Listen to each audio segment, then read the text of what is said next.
Malaking pinsala ang idinulot ng lindol sa lalawigan ng Bohol. Ang Tagbilaran City nagmistulang ghost town.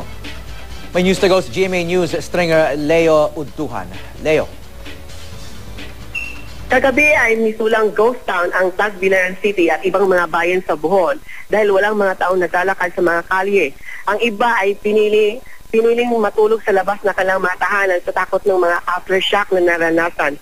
Nasa labas naman ang ilang mga pasyente ng Dr. Celestino Gallares Regional Memorial Hospital at nanatili naka-red alert ito.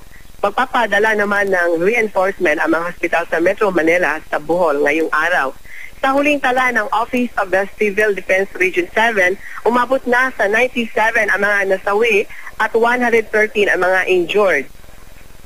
Inasahang dumalaw ngayong araw si Pangulong Aquino para tingnan ang epekto ng magnitude 7.2 na lindol sa Bohol.